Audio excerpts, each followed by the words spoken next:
கர்த்தருடைய பரிசுத்தமுள்ள நாமத்திற்கு ஸ்தோத்திரம்.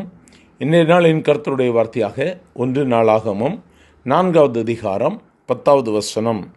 யாபேஸ் இஸ்ரவேலின் தேவனை நோக்கி, தேவரீர் என்னை ஆசீர்வதித்து என் எல்லையை பெரிதாக்கி உமது கரம் என்னோடு இருந்து தீங்கு என்னை துக்கப்படுத்தாதபடிக்கு அதற்கு என்னை விலக்கி காத்தருளும் என்று வேண்டிக் கொண்டான். அவன் வேண்டிக் கொண்டதை தேவன் அருளினார். எனக்கருமையானவர்களே, இந்த நாட்கள் நாம் ஜெபத்தில் அதிகமாக செலவு செய்கிற நாட்கள். ஆகவே ஜெபத்தை குறித்து சிந்திக்கும் பொழுது, ஒரு மனிதன் இப்படியாக கர்த்தரிடத்திலே ஜெபிக்கும் பொழுது 5 காரியங்களை முன்வைத்து ஜெபிக்கிறான். என்னை நீர் ஆசீர்வதிக்க வேண்டும், என் எல்லையை பெரிதாக்க வேண்டும், உமது கரம் என்னோடு கூட இருக்க வேண்டும், தீங்கு என்னை துக்கப்படுத்தக்கூடாது, என்னை விலக்கி காத்து கொள்ள வேண்டும் என்று சொல்லி 5 காரியங்களை முன்வைத்து யாபேஸ் தேவனுடைய சமூகத்திலே வேண்டிக் கொண்டான், ஜெபித்து கொண்டான் அல்லது விண்ணப்பித்து கொண்டான். இந்த ஜெபத்திற்கு கர்த்தர் பதில் கொடுக்கிறார். வேதம் சொல்லுகிறது, அவன் வேண்டிக் கொண்டதை தேவன் அருளினார். எவ்வளோ அருமையான ஒரு வார்த்தை பார்த்தீங்களா? ஆனால் யாபேஸ் துக்கத்தின் மகன் என்று சொல்லி வேதத்திலே சொல்லப்பட்டிருக்கிறது. பாருங்கள், அந்த தாய் நான் துக்கத்தோடே அவனை பெற்றேன் என்று சொல்லி அவனுக்கு யாபேஸ் என்று சொல்லி பெயர் கொடுக்கிறாள்.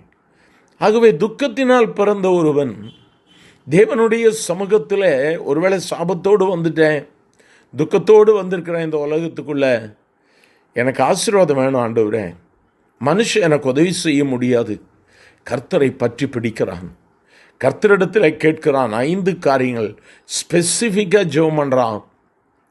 வேதம் சொல்லுகிறது, அவன் வேண்டினதை கர்த்தர் அவனுக்கு கொடுத்தார். இந்த வார்த்தைகளை கேட்கிற எனக்கு மிகவும் அருமையானவர்களே, நம்முடைய ஜெபம் இந்த நாட்களில் அப்படியாகத்தான் இருக்க வேண்டும். குறிக்கப்பட்ட காரியத்திற்கு, கர்த்தருடைய சித்தம் நிறைவேறுவதற்கு நாம் கர்த்தரை நோக்கி போராடணும். யாபேஸ் துக்கத்தால் நிறைந்தவன். ஆனால் அவன் கேட்ட 5 காரியங்கள் பாருங்க.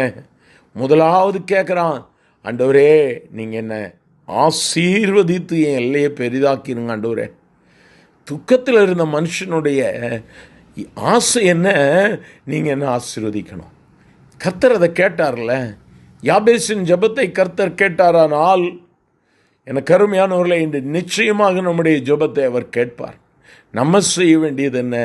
கர்த்தருடைய சமூகத்தில் நம்மை அர்ப்பணித்து, நம்மை ஒப்பு கொடுத்து, நாமும் விண்ணப்பித்து ஜெபிக்க வேண்டும். கதறணும், என்னை ஆசீர்வதியும், என்னோடு கூட பேசும் என்று சொல்லி கேட்கும் பொழுது என் கர்த்தர் நிச்சயமாக நிறைவேற்றுவார். என் அன்பின் ஆண்டவரை, ஆசீர்வதிக்கப்பட்ட இந்த வேலைக்காக நன்றி. அந்த யாபேசின் ஜெபத்திற்கு பதில் கொடுத்த என் ஆண்டவர் இன்று துக்கத்தோடு, பலவிதமான மனக்லேசங்களோடு உம்முடைய சமூகத்தில் ஜெபிக்கிற உம்முடைய பிள்ளைகளுக்கு கர்த்தர் வெளியரங்கமான பதிலை கொடு ஆண்டவரே. ஆசீர்வதியும், நன்மைகளை நாள் திருப்தியாக்கும். இயேசுவின் நாமத்தில் பிதாவே, ஆமேன், ஆமேன்.